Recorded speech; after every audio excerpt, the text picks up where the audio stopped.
wabarakatuh.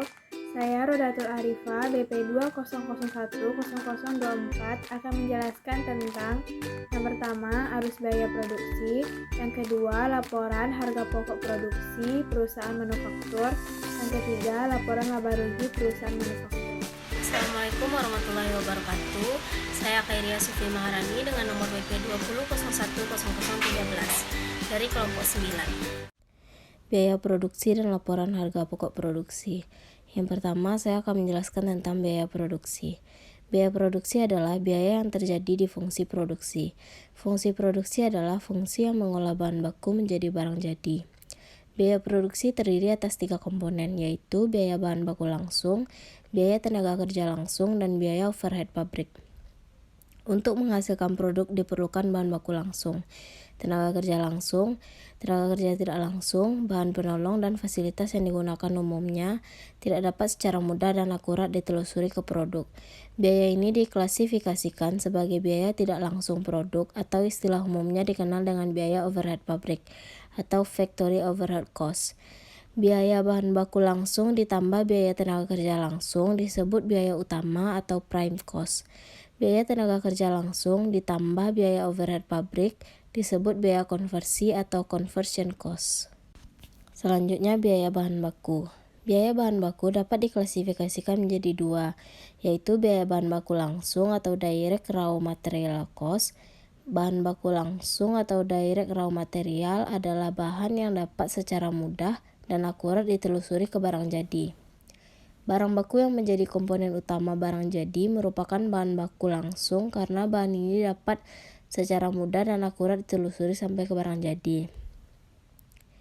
Biaya bahan baku langsung atau direct raw material cost adalah biaya untuk bahan baku langsung yang dipakai. Bahan baku tidak langsung atau indirect raw material adalah bahan baku yang tidak dapat secara mudah dan akurat ditelusuri ke produk. Penelusurannya memerlukan biaya yang mahal dan hasilnya pun belum tentu akurat. Assalamualaikum warahmatullahi wabarakatuh. Saya Nora Imiasir akan menjelaskan biaya tenaga kerja langsung. Tenaga kerja langsung adalah tenaga kerja yang terlibat langsung dalam pembuatan barang jadi dan pembayaran upahnya berdasarkan unit yang dihasilkan atau berdasarkan jam kerja. Tenaga kerja langsung yang terlibat langsung dalam pembuatan barang jadi tetapi upahnya dibayar harian atau bulanan tidak dapat dikategorikan sebagai tenaga kerja langsung karena upahnya tidak dapat ditelusuri secara mudah dan akurat ke barang jadi.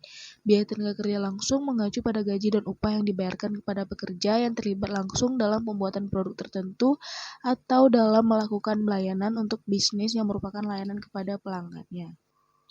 Tenaga kerja langsung meliputi biaya jam kerja reguler serta jam kerja lembur. Ini juga termasuk pajak gaji dan pengeluaran terkait seperti jaminan sosial, pajak pengangguran, dan asuransi pekerjaan. Bagi pekerja, perusahaan juga harus memasuki kontribusi program pensiun serta biaya terkait asuransi kesehatan. Beberapa perusahaan mungkin memasukkan biaya pelatihan dan pengembangan karyawan yang timbul selama masa kerja. Perusahaan juga harus memasukkan kontribusi program pensiun serta biaya terkait asuransi kesehatan. Beberapa perusahaan mungkin memasukkan biaya pelatihan dan pengembangan karyawan yang timbul selama masa kerja. Selanjutnya biaya overhead pabrik. Biaya overhead pabrik atau BOP merupakan biaya yang tidak bisa dikaitkan langsung dengan produksi atau produk maupun jasa. Biaya overhead merupakan jenis pengeluaran yang pada semua jenis perusahaan. Biaya ini memiliki peran yang sangat penting pada kelangsungan hidup bisnis maupun perusahaan. Apabila perusahaan punya departemen selain produksi, maka biaya yang terjadi di dalam departemen pembantu akan dikelompokkan dalam biaya overhead pabrik atau BOP. Umumnya BOP muncul dari biaya-biaya untuk tenaga kerja tidak langsung, penggunaan bahan tambahan, pajak, pengawasan mesin produksi, asuransi, dan juga beragam fasilitas tambahan dalam proses produksi. BOP juga bisa diartikan sebagai biaya yang ada pada laporan laba rugi perusahaan yang ada di luar aktivitas produksi perusahaan. Gambaran sederhananya, pembelian persediaan tidak masuk pada biaya overhead sebab biaya ini berkaitan pada kegiatan produksi perusahaan secara langsung. Terdapat 2 dasar dalam pembebanan biaya overhead pabrik ke produk. Yang pertama, dasar unit atau volume. Dasar unit atau unit basis yang disebut juga unit driver mengasumsikan bahwa biaya overhead pabrik memiliki hubungan langsung dengan unit yang dihasilkan. Semakin banyak unit dihasilkan, semakin besar biaya overhead pabrik. Sebaliknya, semakin kecil unit yang dihasilkan, semakin rendah biaya overhead pabrik. Yang kedua, dasar non-unit atau aktivitas. Dasar non-unit atau non-unit basis yang disebut juga dengan unit driver digunakan karena tidak semua biaya overhead pabrik berubah akibat perubahan unit yang dihasilkan. Alasan pembebanan biaya overhead pabrik ke produk menggunakan tarif di perusahaan yang memproduksi berdasarkan pesanan adalah produk yang dihasilkan bersifat heterogeni yang unik. Sekian penjelasan dari saya. Apabila ada salah dan kata, mohon dimaafkan. Arus biaya produksi. Secara ringkas, pencatatan biaya produksi terdiri atas 3 tahap. Yang pertama, mencatat biaya produksi yang terdiri atas biaya bahan baku langsung, biaya tenaga kerja langsung, dan biaya overhead pabrik. Yang kedua, mencatat barang jadi. Yang ketiga, mencatat penjualan produk dan mencatat harga pokok penjualan. Biaya bahan baku langsung dan biaya tenaga kerja langsung dicatat berdasarkan biaya sesungguhnya, dan dibebankan ke produk juga berdasarkan biaya sesungguhnya. Biaya overhead pabrik dicatat berdasarkan biaya sesungguhnya tetapi dibebankan ke produk berdasarkan tarif ditentukan di muka yang disebut BOP dibebankan. Jika biaya overhead pabrik sesungguhnya berbeda dengan biaya overhead pabrik yang dibebankan, perbedaannya akan ditampung dalam selisih biaya overhead pabrik. Jika selisihnya rugi, selisih biaya overhead pabrik dicatat di sisi debit.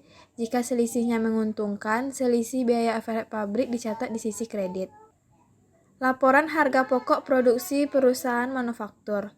Harga pokok produksi atau HPP merupakan total keseluruhan biaya yang dikeluarkan secara langsung oleh perusahaan untuk mendapatkan barang atau jasa yang dijual.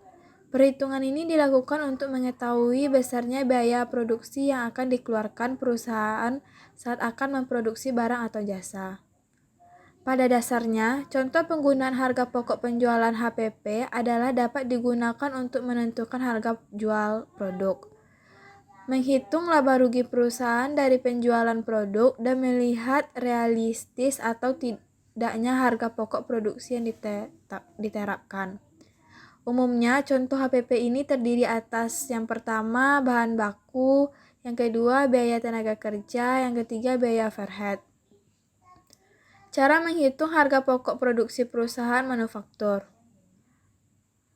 Untuk menghitung laporan harga pokok produksi perusahaan manufaktur sedikit berbeda dengan perusahaan dagang. Jika di atas Anda sudah memahami, contohnya laporan harga pokok penjualan dan cara menghitung HPP perusahaan dagang. Di bawah ini jurnal akan menjelaskan beberapa langkah yang harus diperhatikan dalam menghitung HPP perusahaan manufaktur. Selanjutnya, laporan laba rugi perusahaan manufaktur. Laporan laba rugi pada perusahaan manufaktur sama dengan laporan laba rugi perusahaan komersil lainnya di mana di dalamnya terdapat nilai pendapatan dan beban dalam satu periode sehingga mendapatkan nilai laba atau rugi dalam satu periode tertentu. Di dalam laporan ini memiliki 4 komponen dasar yang harus diperhatikan. Komponen tersebut merupakan bagian penting dalam melakukan pencatatan pada laporan laba rugi perusahaan, yaitu yang pertama pendapatan atau revenues, yaitu merupakan suatu pendapatan perusahaan dan hasil penjualan produk yang disebut pendapatan tidak dapat dikatakan keuntungan murni. Hal ini karena dalam mencari keuntungan masih harus dihitung dengan biaya yang diperlukan, sehingga menghasilkan barang ataupun jasa dari perusahaan tersebut. Yang kedua, beban atau biaya expense.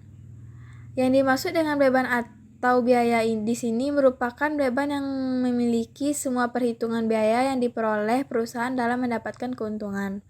Yang ketiga, keuntungan.